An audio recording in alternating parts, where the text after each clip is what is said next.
우리 말씀을 함께 보도록 하겠습니다. 부활의 의미에 대해서 오늘 말씀을 드리고자 합니다. 지난 주간에 우리가 고난주간 특별 저녁 기도회 양평군 기독교연합회 주관으로 하는데요. 제가 총무라 그 행사를 주관하느라고 신경을 많이 썼습니다.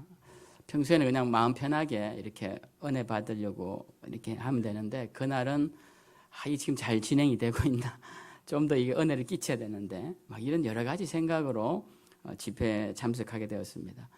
사실 그 집회에 참석하기 전에는 제가 은혜를 많이 받아야 되겠다, 이런 생각을 했어요. 왜냐하면 저는 그런 집회를 참석할 그런 기회가 잘 없죠. 한다고 해봐야 목회자들끼리 하는 모임이라든지 이런 게가 있지, 주로 설교를 하는 입장에 있다가 그 3일 동안 말씀을 듣고 또 찬양을 같이 부르고 합심으로 기도하는 그런 자리에서 제가 은혜 받도록 그렇게 기도를 하고 사모하는 마음으로 그렇게 갔습니다. 근데 참 저에게는 귀한 시간이었고, 특별히 좋았던 건 우리 성도님들이 많이 참석하셨어요. 그래서 제가 이렇게 우리 성도님들이 이렇게 얼굴이 보이면 기쁘고 그렇게 많이들 오셨더라고요. 특별히 제가 놀랐던 것은 우리 정순원 집사님이 3일 동안 혼자서 깜짝 놀랐습니다. 그리고 막 혼자 단독으로 앉으셔가지고 그렇게 예배를 드는데, 이 국수교회는 이렇게 가보셔서 아시지만 둥그렇게 되어 있습니다. 그래서 회중석이 이렇게 둥글게 높게 해서 이렇게 꼭 공연장처럼 되어 있는데요. 네, 괜찮습니다. 이 말씀 시작 안 하고 지금 이제 서론이니까 지금 뭐 하실 수 있으면 빨리 통화도 하시고, 화장실도 다녀오시고 다 이렇게 좀 하세요. 그렇게 이제 하는데 저희가 다 보이죠, 이렇게 보면. 근데 우리 정 기사님 혼자서 이렇게 오셔서 제가 깜짝 놀랐습니다. 너무 보는 저로서도 기쁘고, 또 우리 성도님들 많이들 오셨는데, 특별히 우리 교회에서 요즘 성경 읽기 바람이 우리 교회가 이렇게 불고 있습니다. 우리 교회에서 어떤 구역은 그 구역원들이 매주 모여서 성경을 지금도 읽고 있죠. 매주 모여서 성경을 읽고 있고, 또 어떤 권사님은 우리 성경을 필사를 해서 지금 신약을 다 쓰셨다고. 그리고 어떤 권사님은 성경을 열심히 또 읽고 계시는데, 그런 중에 첫날 간증이 우리 조혜련 집사님이 와서 말씀 가운데 길이 있다라는 이야기를 하면서 그 성경에 대한 이야기를 하더라고요. 제가 도전받는 게 많았는데, 그 중에서 특별히 본인 어머니를 전도하는데, 어머니가 남묘호랑개교라고 그 섬에서도 많이 있습니다. 그 일본에서 온 건데 그걸 열심히 믿는 분인데 아무리 전도를 해도 안 되는데 드디어 전도를 했다고 합니다. 그래서 교회 다닌 지 6년이 됐는데 이 어머님이 61독을 했다고 해요. 6년 동안에. 그래서 그 어머님이 성경을 읽고자 하는 이유가 뭐냐 했더니, 내가 이제 너 따라 하나님을 믿기로 했는데 하나님에 대해서 알아야 되지 않겠냐. 성경을 좀 사오느라 그래서 이 조 집사님이 대왕 성경 막 이렇게 큰 성경을 가져다가 그 어머님은 이렇게 놓고 상위에서 보시더라고요. 그걸 61독을 6년 만에 하셨는데, 그분이 성경을 읽을수록 느낀 점이 뭐냐 했더니, 하나님이 멀리 계셨는데 성경을 읽을수록 하나님이 점점 가까이 계시는 걸 느끼겠다라는 이야기를 하셨어요. 우리 교회 어떤 분은 성경을 하루에 한 권씩, 하루에 창세기 한 권, 출애굽기 한 권 이렇게 읽고 계신다고 합니다. 근데 성경을 읽는 분들은 항상 이 성경을 읽다 보면 의문이 드는데요. 의문이 들면 어떻게 하면 되느냐? 저한테 말씀하시면 돼요. 목사님, 이런 부분이 잘 이해가 안 되는데, 그럼 제가 간단한 건 그 자리에서 대답을 해드리고, 사실 뭐 간단한 건 잘 어렵지가 않겠죠. 좀 난해한 부분은 제가 정리를 해서 카톡으로 보내드리면 여러분들 그걸 읽으시면 돼요. 그러니까는 성경을 읽으시다가 궁금한 게 있으면 저한테 물으시면 돼요. 제가 또 알려드리고, 정통적인 해석은 이런 것이고 또 다른 해석들은 이런 것이고 제가 생각하는 건 이런 것이다라는 식으로 좀 정리를 해서 어려운 것들은 그렇게도 말씀을 드릴 수 있습니다. 여러분, 우리가 하나님에 대해서 이 잘 모른다 그냥 그렇게 하지 마시고 성경을 자꾸 읽다 보면 하나님에 대해서 점점 더 많이 알아가게 돼요. 근데 우리가 아예 모르는 사람들은 자기가 잘 모르는 줄 모릅니다. 그래서 공부를 뭐 다 해보셔서 아시지만 열심히 안 하는 친구들은 뭐 다 한다고 생각을 해요. 내가 뭐 이제 뭐 근데 공부를 열심히 하면은 모르는 것이 자꾸 나오죠. 그래서 이 사람들 중에서 자기가 뭘 모르는지를 모르는 사람들이 제일 무지한 사람들입니다. 성경도 우리가 좀 더 알려고 할수록 알게 될 뿐만 아니라 내가 모르는 부분이 무엇인지를 또 깨닫게 됨으로써 하나님을 더 가까이 하게 되죠. 그래서 우리가 성경을 좀 많이 읽어야 되겠다라는 도전을 받았어요. 둘째 날은 우리 주기철 목사님 손자 주성중 목사님 오셔서 할아버지 순교당하신 간증을 하셨는데 그 예배를 마치고 돌아오는 길에 우리 차에 탄 권사님이 그러시더라고요.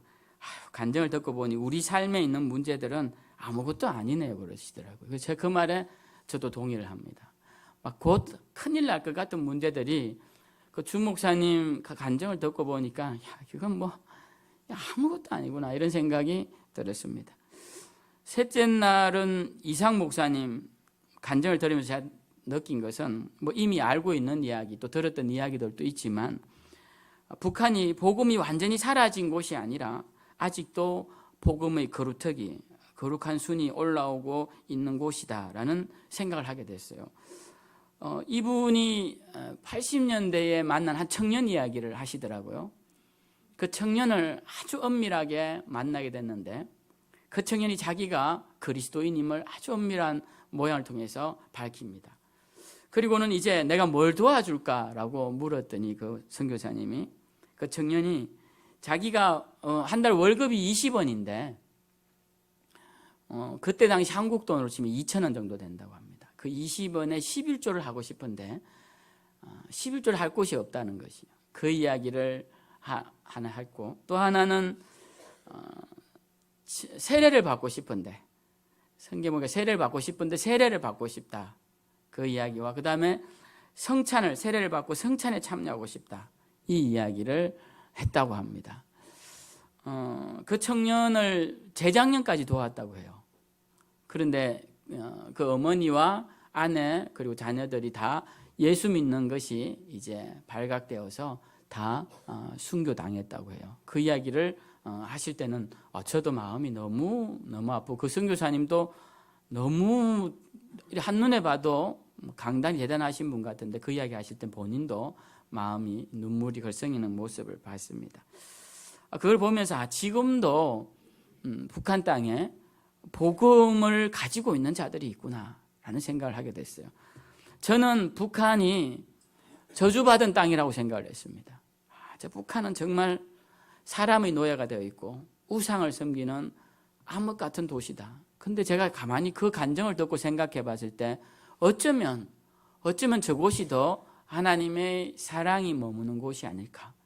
여기 남한 땅에 수많은 교회들이 있지만 이 교회들에 임하신 하나님의 사랑보다 북한의 그 정말 연한 순같이 여러분 겨울에 이렇게 막 베어놓은 풀 덜추면 그 밑에 순이 조그만 게 나지 않습니까?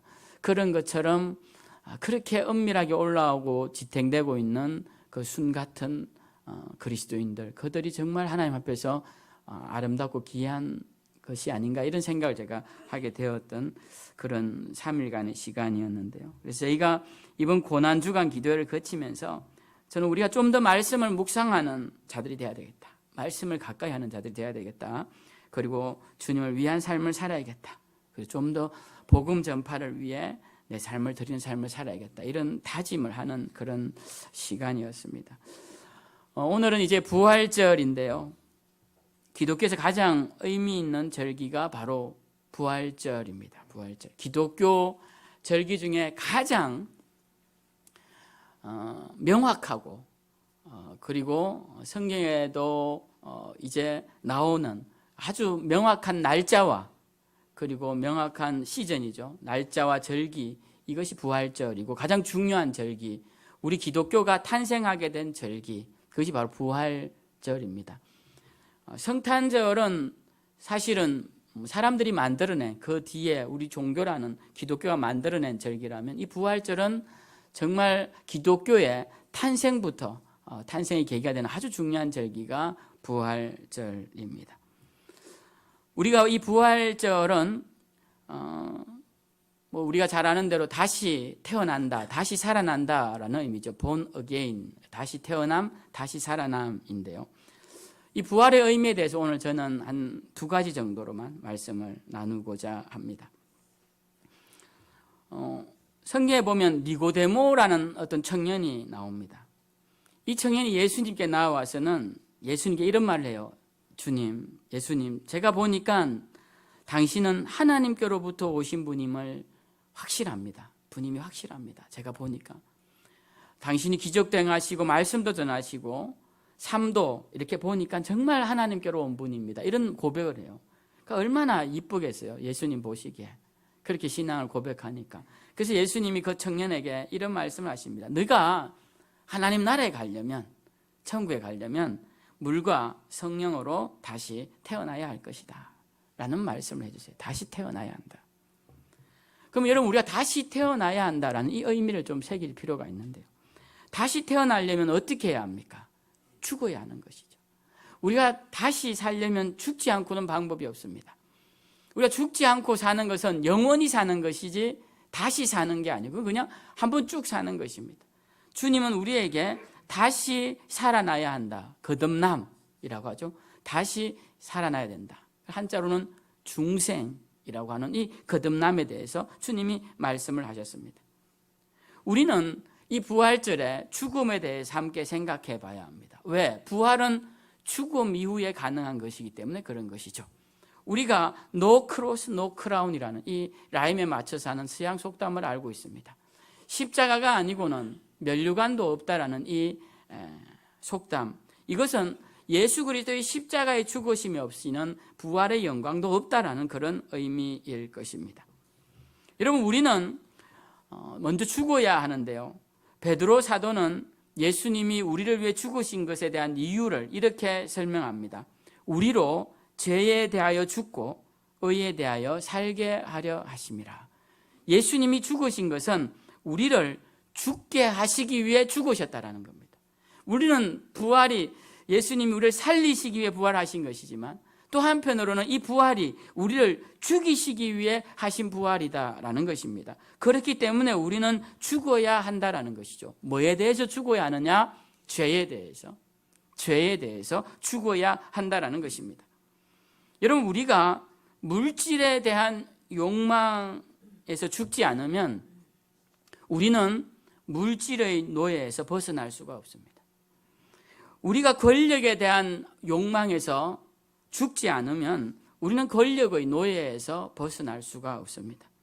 우리가 유명한 자, 명성을 날리는 자, 거기에 대한 욕망에서 죽지 않으면 우리는 명성의 노예, 사람들의 이목의 노예가 되어 살 수밖에 없다라는 것입니다. 우리가 주님께로부터 무엇인가를 얻으려면 세상을 향한 꽉 쥔 손을 펴야 합니다. 이 꽉 쥔 손을 펴야 돼요. 고집스럽게 쥐고 있는 사람들은 그 쥐고 있는 것 때문에 더 좋은 것, 더 귀한 것을 가질 기회를 놓치고 마는 것입니다. 여러분, 우리는 어떤 자가 되어야 되느냐? 죽기를 애쓰는 자들이 되어야 됩니다.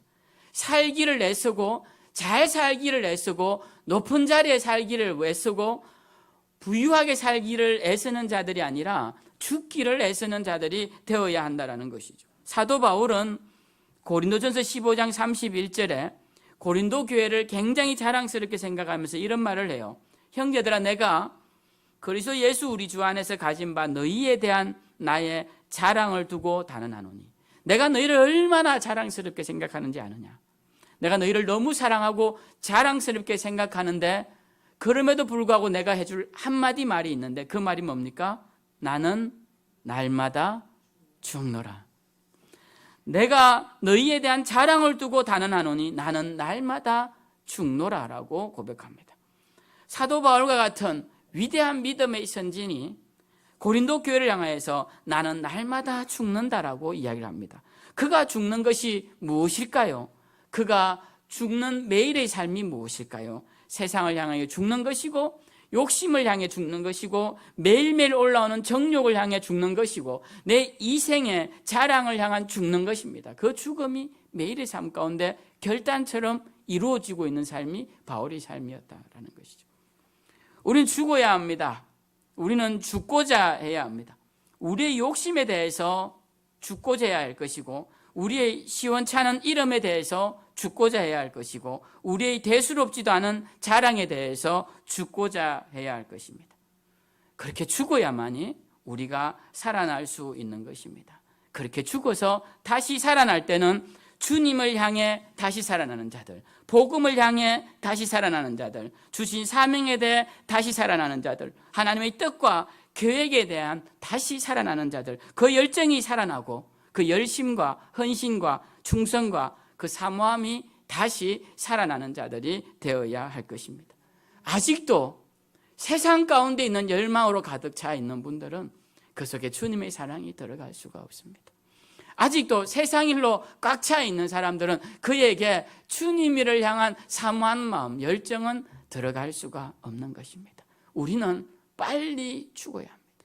세상을 향하여 빨리 죽고 빨리 내려놓고, 그래서 다시 살아나야 할 그 자리에서 살아나야 하는 것입니다. 예수님의 부활이 우리에게 참으로 중요한 것은, 예수님은 누구나 죽는 그러한 죽음으로 끝내신 분이 아닙니다. 그분은 우리를 위해, 인류를 위해, 하나님의 백성을 위해, 하나님의 뜻을 이루시기 위해 죽으셨고, 결국 그 죽음을 극복하셨고 우리를 영원한 생으로 이끌어 주셨던 것입니다. 여러분, 이렇게 죽는 자에게 은혜처럼, 빛처럼, 소망처럼 오는 것이 바로 부활인 것입니다. 사도 바울은 고린도전서 15장에서 같은 본문에서 이런 말을 합니다. 만일 그리스도 안에서 우리가 바라는 것이 다만 이 세상의 삶뿐이면 모든 사람 가운데 우리가 더욱 불쌍한 자이다. 여러분, 이 땅의 삶이 전부이고 이 한 번 사는 생이 끝이라면 여러분 이렇게 살지 마십시오. 지금 이 좋은 날 교회 와서 이렇게 예배드리지 마십시오. 여러분 사랑하는 남편하고 자녀들 데리고 지금 봄꽃이 피는 남쪽으로 가셔서 꽃향기 맡으면서 맛있는 음식 먹고 그렇게 여행 다니시면서 사십시오. 우리에게 이 생이 전부이면 그렇게 사는 게 맞습니다. 조금이라도 높은 자리에 올라가서 권력의 맛을 누리십시오. 그 권력이 주는 달콤함이 얼마나 큽니까? 동네 이장만 되어도 너무 권력이 큽니다. 그죠? 그런데 저 오늘 또 국회의원 후보들 오더군요. 국회의원 되고 대통령 되면 그 권력의 자리가 얼마나 힘이, 그 맛이 얼마나 좋겠습니까? 그 중독만큼 그 벗어날 수 없는 가장 큰 중독 중에 하나가 정치 중독이라고 하더군요. 한번 맛보면 벗어나기 어렵습니다. 왜 그럴까요? 좋아서 그렇습니다. 여러분 그거 한 번씩 해보셔야죠. 기왕 이 땅에 사시는데 그렇게 사시면 됩니다. 히라빈 조르바처럼 그렇게 인생을 정말 현재를 즐기면서 그렇게 살아야죠. 왜 우리가 이렇게 삽니까? 인생이 딱 한 번뿐인데. 근데 우리는 이 땅이 전부가 아닙니다. 우리는 이 세상의 삶이 전부가 아닙니다. 우리는 이 삶 짧은 인생이 끝나고 나면 우리가 다다라야 할 하나님의 나라, 심판의 나라, 그 자리에 도달할 것이기 때문에 우리는 이 아름다운 계절에도 주님 전에 나와서 주님을 찬양하고 기도하고 시간을 구분하고 물질을 구분하고 내 재능, 내가 힘겹게 연마한 이 재능을 주를 위해 헌신하는 이유가 바로 여기에 있다라는 것입니다. 우리는 여러분 죽어야 합니다. 부활절이 되면 죽어야 한다는 생각을 하십시오. 죽지 않고 어떻게 부활합니까? 내 이기적인 욕심이 살아있고 내 자존심이 살아있고 내 세상적인 계획이 살아있는데 어떻게 우리가 죽었다가 부활할 수 있겠느냐라는 것입니다. 우리는 죽어야 합니다. 그러나 여러분, 우리는 죽으면 다시 살아납니다. 우리 그리스도인들은 죽어야 하지만 죽지 않는 자들입니다. 그런 면에서 우리는 가난하지만 가난하지 않습니다. 그런 면에서 우리는 병들고 연약한 자이지만 약하지 않습니다. 그런 면에서 우리는 이름 없는 무명의 사람들이지만 무명하지 않은 자다라는 것입니다. 세상이 환호한 자리에 나가지 않아도 됩니다. 하나님이 기뻐하시는 자리면 홀로 남은 자리라도 그 자리가 영광의 자리, 복된 자리인 줄 믿으시기 바랍니다. 세상은 어쩔 수 없다라는 이야기를 합니다. 특히 인도에 가면 그 카스트 제도로 인해서 태어날 때부터 아주 높은 귀족들이 있고 불가촉 천민들이 접촉하지 못한다는 의미죠. 불가촉 천민들이 있습니다. 이 카스트 제도에 갇혀서 날 때부터 신분이 정해진 자들은 그 굴레를 벗어날 수가 없습니다. 이 사회는 어떻습니까? 이 사회도 날 때부터 좋은 집안에서 태어난 사람, 날 때부터 어려운 집안에서 태어난 사람, 정말 배울 수 없는 환경에서 태어난 사람, 태어나자마자 부모로부터 모든 지원을 받고 그렇게 화려하게 삶을 살아내는 사람, 그 차이가 얼마나 큽니까? 우리 한국 사회에도 얼마나 많습니까? 젊은이들이 여러분 코로나 때 죽은 사람보다 자살한 사람이 더 많습니다. 한 해 동안. 그 사람들의 가장 많은 사람들이 20대 청년들이라고요. 왜 죽을까요? 넘을 수 없는 벽 때문에 그들이 좌절하는 것입니다. 이 사회는 그런 것이죠. 세상은 그렇게 가르쳐주고 있습니다. 그런데 여러분, 우리 그리스도인들은 그런 생각을 품지 말아야 합니다.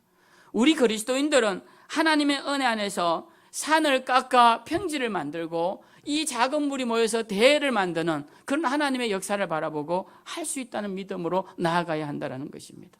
세상 사람들은 산은 산이고 물은 물이라고 말할지 몰라도 우리는 그렇게 말할 필요 없습니다. 하나님께서는 산을 깎아 평지를 만드시고 사막에 물을 흘려 초원을 만드시는 분이시라고 하나님이 직접 말씀하셨으니 우리에게 하나님 안에 있으면 불가능한 일이 뭐가 있냐라는 것입니다.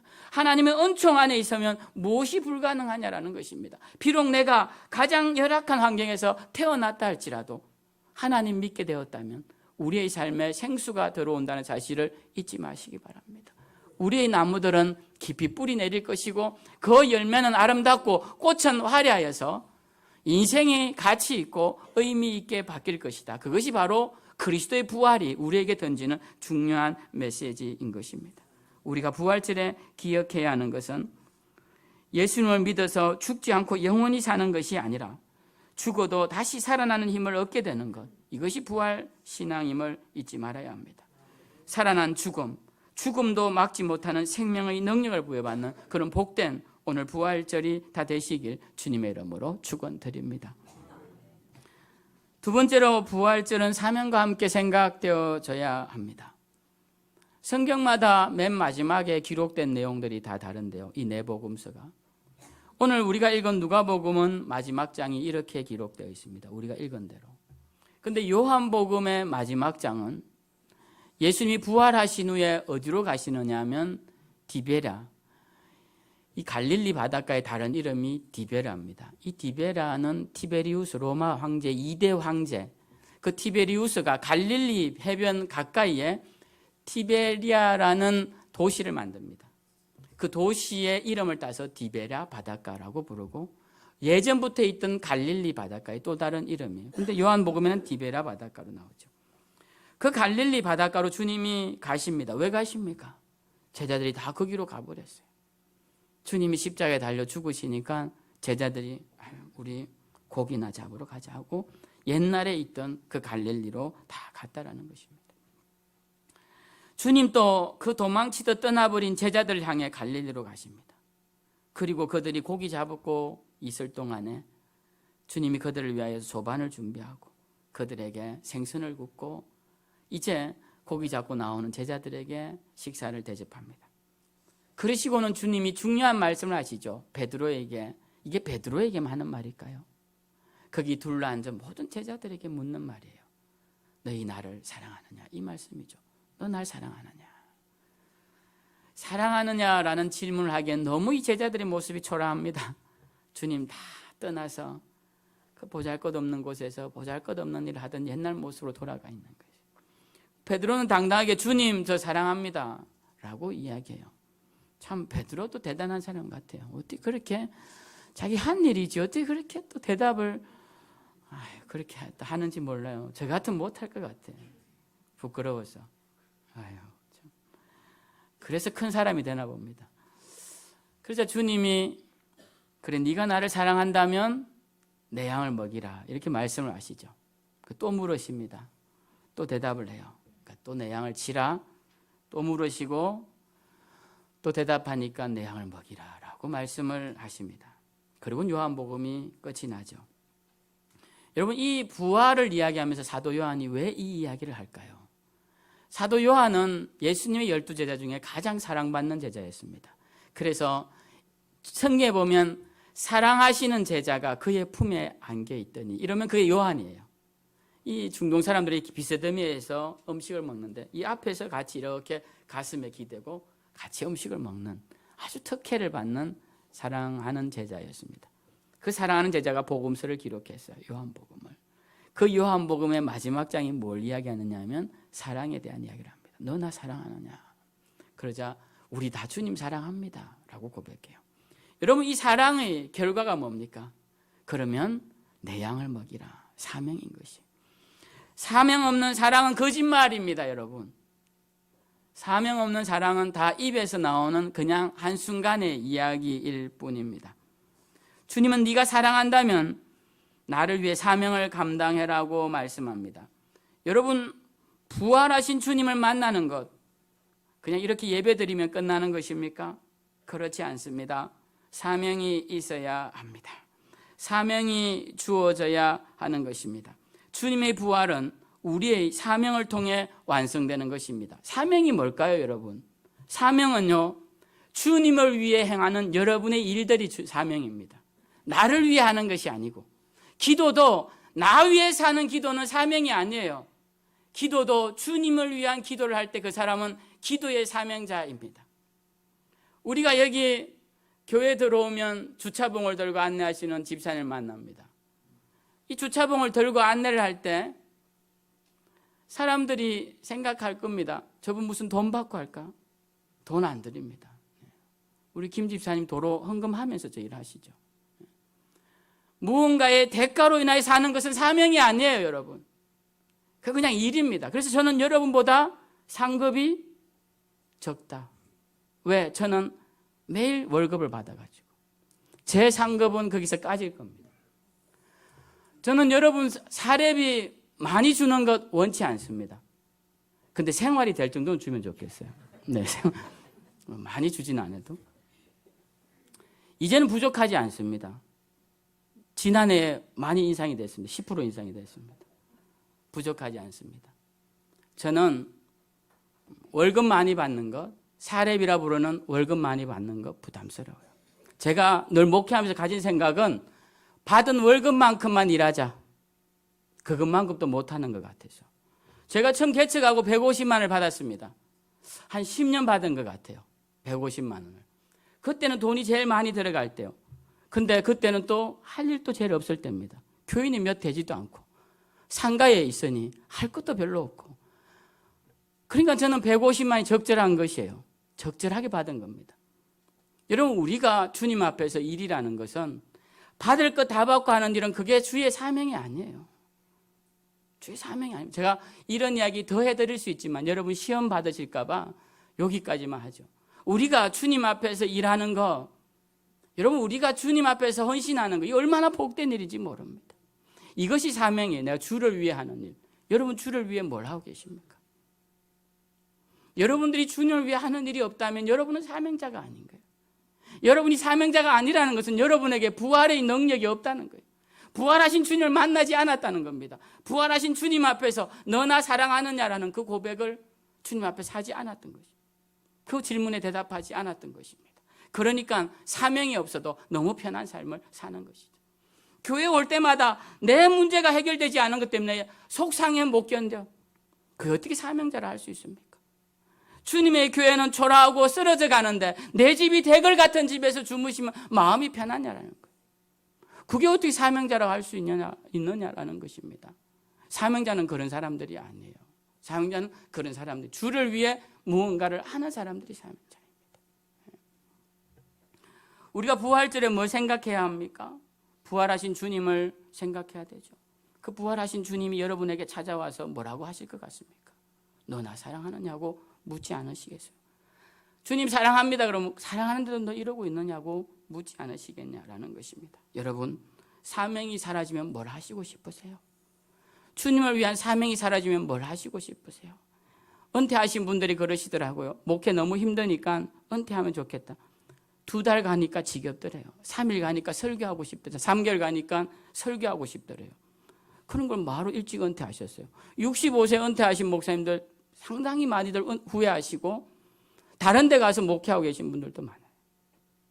그럴 바에는 우리 생이 다하는 날까지 은퇴 없이 열심히 하는 겁니다. 여러분도 마찬가지입니다. 이제 주일 하고 싶어도 할 수 없는 날이 와요.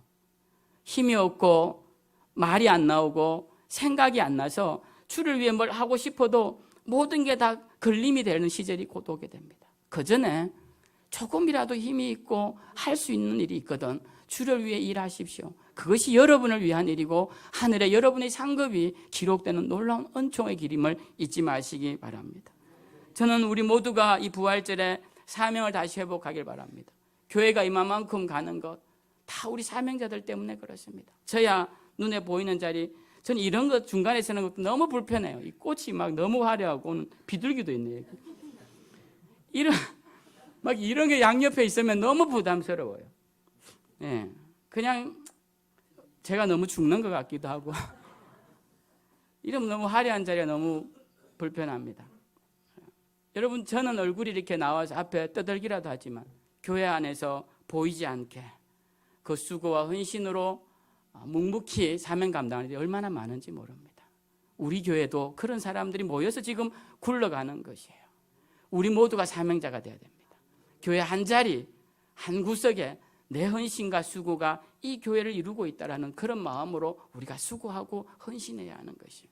이제 부활절입니다. 주님의 부활의 은혜 가운데 생각하실 때 우리가 다시 한번 사명을 기억하시고, 제가 지난 부활절에 해드렸던 이야기인데 이 이야기만 하고 말씀 마치죠. 참치 이야기입니다. 참치가 잠잘 때도 움직인다는 이야기 들어보셨죠?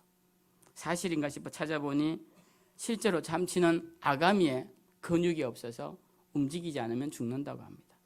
저는 물고기 먹고 어릴 때부터 자라난 사람이라 물고기는 너무나 잘합니다. 이 물고기들을 잡아놓으면 이 아가미가 펄떡거리면서 난리가 납니다. 숨을 쉬어야 되니까. 근데 이 참치는 아가미가 없어요. 아가미가 있는데 근육이 없어요. 펄떡거리지를 못합니다. 근데 이 물이 아가미를 통과해 가야 거기서 산소를 뽑아내는데 그 방법이 없어서 얘들이 입을 벌리고 매일 움직여야 한대요. 그래서 물이 입을 통과해서 아가미로 나와야만이 산소를 공급받는다고 합니다. 참치는 살아있는 동안 헤엄을 쳐야 하고 엄밀하게는 수면 중에도 호흡을 하기 위해 몸을 움직여야 하는 그렇게 태어난 물고기입니다. 참치는 움직이는 것이 살아있는 것이고 그가 움직임을 멈추는 순간 참치는 죽은 것입니다. 저는 우리에게 사명도 그런 것이 아닐까 생각합니다. 사명이 멈추어지면 그때부터 삶의 가치는 급격히 떨어진다. 우리에게 사명이 있는 한, 내 목숨이 붙어 있는 한 사명이 있으면 그 삶은 아직도 가치 있고 의미 있다. 그래서 여러분, 누가 은퇴하라고 하기 전까지 여러분 스스로 은퇴한다 하지 마십시오. 제가 장로님 너무 연세 드셔서 이제 그만하세요 하실 때까지는 끝까지 하셔야 됩니다. 뭐가 됐든 간에. 얼마나 좋습니까? 끝까지 하셔야죠. 그게 누구를 위한 겁니까? 우리 자신을 위한 겁니다. 이 부활절에 다시 한번 여러분 주님의 부활을 생각하면서 주님 우리를 향해 물으시는 그 사랑의 질문을 생각하시면서 부활의 능력을 덧입으셔서 끝까지 사명 잘 감당하시는 저와 여러분들 다 되시기를 주님의 이름으로 축원드립니다.